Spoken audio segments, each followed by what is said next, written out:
সুন্দর মুহূর্ত আর সুন্দর দিন এই শব্দগুলো আমরা প্রায়ই বলি, কিন্তু কখনো কি ভেবে দেখেছি আসলে সুন্দর দিন বলতে আমরা ঠিক কি বুঝি? নমস্কার বন্ধুরা, ক্রিয়েশন অফ ঝুমা চ্যানেলে তোমাদের সবাইকে স্বাগত জানিয়ে আবার একটা নতুন ভিডিও নিয়ে এসে হাজির হয়েছি।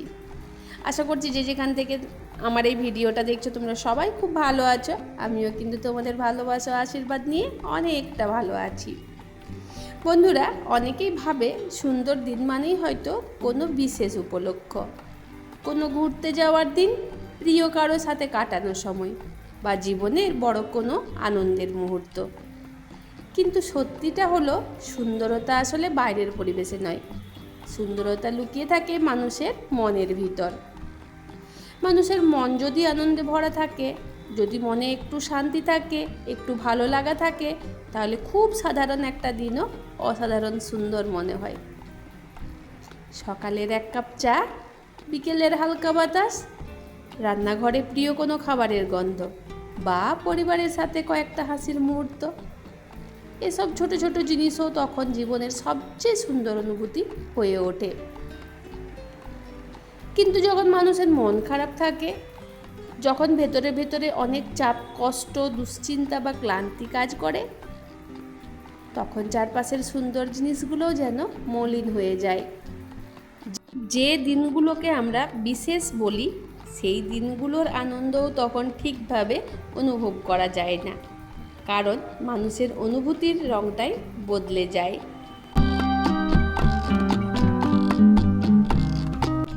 আসলে আমাদের জীবনের অনেক কিছুই মনের উপর নির্ভর করে।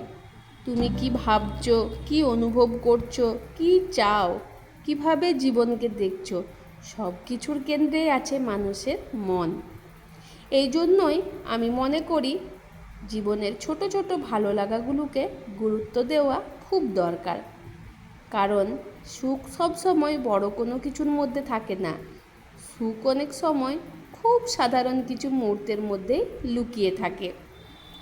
যেমন ধরো, নিজের হাতে ভালোবাসা দিয়ে রান্না করা একটা খাবার। রান্না শুধু একটা কাজ নয়, এটার সাথে জড়িয়ে থাকে অনেক আবেগ, অনেক স্মৃতি, অনেক ভালোবাসা।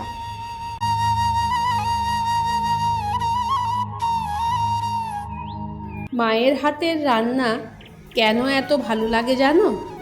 কারণ সেখানে শুধু স্বাদ না, অনুভূতিও মিশে থাকে। আজকের এই ভিডিওটাতে ঠিক তেমনই একটা ছোট্ট চেষ্টা, শুধু একটা রেসিপি শেয়ার করার জন্য নয়, বরং কিছু সুন্দর অনুভূতি তোমাদের সাথে ভাগ করে নেওয়ার জন্য, যাতে এই ব্যস্ত জীবনের মাঝে কয়েকটা মিনিট হলেও নিজের মন একটু শান্তি পায়, একটু ভালো লাগে। হয়তো আজ আমার দিনটা ভালো যাচ্ছে না, হয়তো অনেক চাপের মধ্যে আছি, হয়তো মনটা একটু উদাস, তবুও বিশ্বাস করো, জীবন মাঝে মাঝেই খুব ছোট ছোট উপায়ে আমাদের হাসানোর চেষ্টা করে।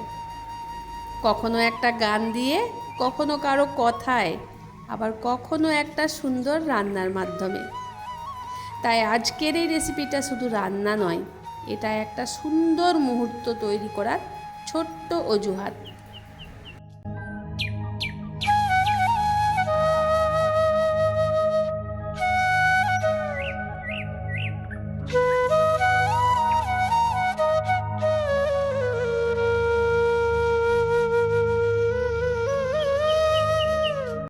বন্ধুরা, ব্লগ ভিডিও তো প্রতিদিন তোমাদের সাথে শেয়ার করে থাকি, আজ একটু অন্যরকম মনে হলো। যেমন দেখবে সব দিন সমান যায় না, কোনোদিন মনে হয় রান্না করব না, কোনোদিন মনে হয় করব, কোনোদিন মনে হয় অনেক রকম সবজি করব, আবার কোনোদিন মনে হয় সেদ্ধ ভাত খেয়ে নেব। সেই রকম হয়েছে আজ আমার। আজকে ব্লগ ভিডিও সকাল থেকে শ্যুট করা হয়নি, আর আমি চাইছিলাম আজকে কোনো একটা রেসিপি তোমাদের সাথে শেয়ার করতে, যেভাবে আমি তৈরি করি। তো আজকে আমি বানিয়ে নিচ্ছি পনির পাসিন্দা। তো সেটার জন্য দেখলে তো কি কি উপকরণ দরকার, আর আমি চেষ্টা করলাম খুব কম সময়ে এটা করার, আর খুব কম উপকরণ দিয়ে এটা করার।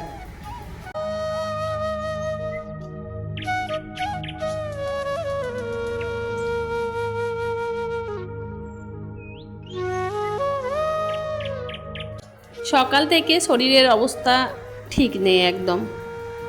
ভালো আছি, এমনি সব কিছু ভালো আছে, কিন্তু মনটা যেন কোথাও একটু উড়ে উড়ে আছে। মনটা এক জায়গায় ঠিক মতো স্থির রাখতে পারছি না।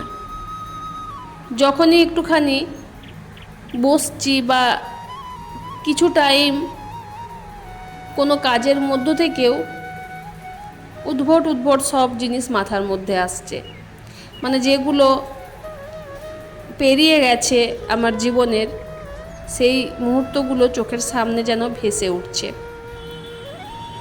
সেই কথাগুলো শেয়ার করার মতো মানুষ তো এখন নেই, সেই জন্য আমি ভাবলাম চলো আজ সকাল থেকে যখন ভিডিও আমি শ্যুট করতে পারিনি, আমার রান্নার মাধ্যমে আমার বন্ধুদের কিছু কথা শেয়ার করা যাক। এতে আমার রান্নাটাও হবে আর আমার বন্ধুরা আমার কথাগুলো একটুখানি হলেও সবাই শুনবে। আমাদের এখন দু রকমের জায়গা, একটা হচ্ছে নিজস্ব আমাদের যে ফ্যামিলি সেটা, আর একটা হচ্ছে তোমরা, মানে আমার ইউটিউব ফ্যামিলি। আমার যে নিজের ফ্যামিলি আছে সেই ফ্যামিলির মধ্যে তো আমার হাজব্যান্ড আর আমার ছেলে আছে, তো সব কথা সবাইকে তো আর শেয়ার করা যায় না, হয়তো ওরা বুঝবেও না কথাগুলো। সেই জন্য যে কথাগুলো আমি ওদের সাথে শেয়ার করতে পারি না, সেই কথাগুলো আমি চলে আসি আমার আরেকটা পরিবারে সবার সাথে শেয়ার করে নিতে। আমি জানি আমার বন্ধুরা আমাকে কতটা ভালোবাসে, আমাকে কতটা সাপোর্ট করে।